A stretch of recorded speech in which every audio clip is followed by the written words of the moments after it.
diplomacinë europiane në këto rrethe dhe gjithkush filloi të fliste për arpushim, po pa gjehen ishte shumë bon.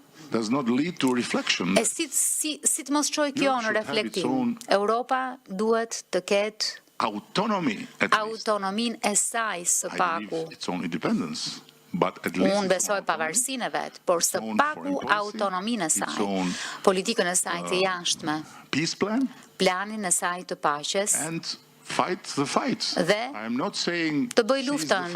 Unë nuk po them resht luftën. Unë nuk po them t'i japim Putinit gjithçka ka marrë, gjithçka do. Jo, nuk po them asgjë të tillë. Po them bëje luftën, por përgatitur për paqe. Mendonin që Shqipëria duhet luajë rol? Jo, dëgjoj. Unë jam më i gjati mes të gjithëve, përfshi dhe presidentin tuaj. Por përfaqësoj një vend që është shumë i vogël për të luajtur çfarë do lloj roli. Flas të llojit që të mund të ndryshojë trajektoren e ndonjë gjëje. Jam shumë i vetëdijshëm për këtë. Ju më ftuat dhe po ju them çfarë mendoj, por tjetërsoj nuk duhet as të isha këtu. Në qoftë se do të merrnim në konsiderat madhësinë e vendit. Pra këto janë dy gjëra të ndryshme. Si europian, që përfaqësoj një vend të vogël, pavarësisht madhësisë së tij, unë besoj se më duhet të dalë për zot mendimeve të mia dhe vendit tim. Pastaj, nëse ky mendim im është i duhur apo i gabuar, nuk ka rëndësi, sepse nëse mendimi im është i gabuar, nuk vjen asnjë dëm. Por nëse mendimet e atyre të tjerëve që nuk janë kaq të gjatë sa unë, por kanë pas tyre vende mjaft të mëdha, nuk janë të duhurat, atëherë problemi është i madh. E kupton? Po, e kuptoj shumë mirë. Po, për ta sqaruar, unë jam nga Italia, kështu që presidenti im nuk është saktësisht ai të cilit juat. Dëgjoni, jeni nga Italia. Jeni nga një Shqipëri e madhe në shumë mënyra. Giorgia Meloni do të ishte absolutisht dakord. Pra, italianët janë shqiptarë veshur me Versace. Është e vërtetë që keni një kryeministre, një grua të shkëlqyer, siç Trumpi do të thoshte, një grua të mrekullueshme dhe jam dakord që nuk është e gjatë, por më besoni që kur merr fjalën është më e gjatë se unë. Just for you to know. Sa për ta ditur. Sepse në sytë e tu shoh shumë të majt. Unë jam vetë socialist, edhe pse nuk jam fort i sigurt se çfarë nën kupton ditët e sotme. Për shembull,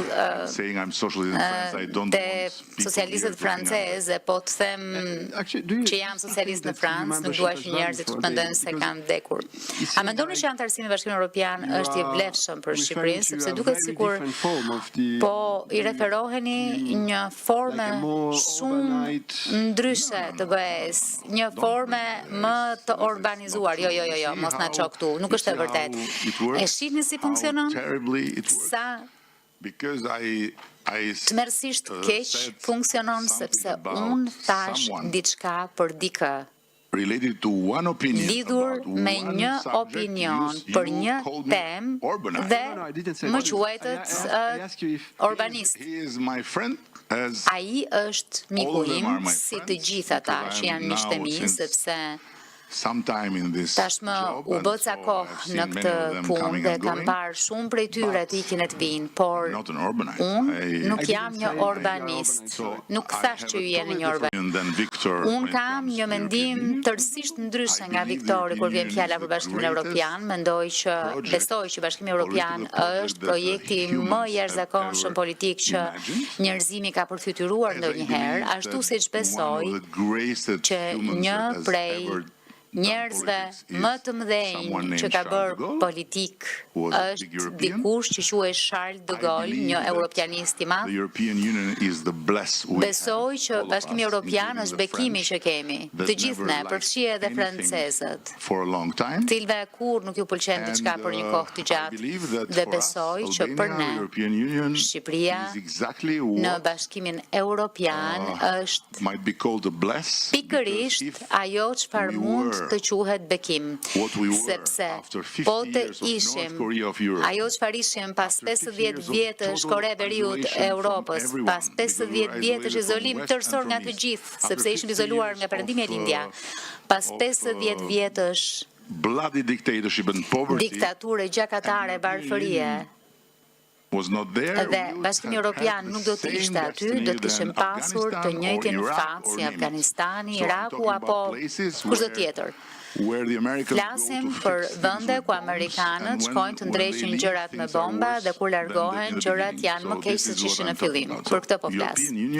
Bashkimi Evropian është diçka që çdo europian, përfshi francezët, duhet ta gëzojnë si dhuratë nga etërit themelues, e që nuk duhet rrezikuar as pak. Të gjitha ato teori për dalja nga Bashkimi Evropian, për faktin që Bashkimi Evropian është problemi, janë krejt të pabazuara. Dhe ashtu siç ill-advised British friends, miqtë tanë të dashur e të keq këshilluar po tregojnë, është që të largohesh nga Bashkimi Evropian, është të largohesh, të lësh një martesë e të hysh në një makt. Martesa është komplekse, por të largohesh prej saj është një makt. Kështu që mos bëj të njëjtin gabim. Ju nuk e bëni sepse ti italian. Po, jam italian dhe i majt, një specie mjaft e rrallë me sa duket. Italian dhe i majt është e rrallë, në fakt kjo është ajo çfarë gjen në rrugë kudo. Çfarë të thuash me këtë? Prandaj dyshoj ndonjëherë veten kur them edhe unë jam i majt. Le të ecim përpara. Donald Trumpi do të takohet me Xi Jinping. Çfarë mendoni për këtë mega marrëveshje për cilën flasin të gjithë? A ndjen ndonjë lloj forme? Dëgjoni, unë nuk fola me ta sepse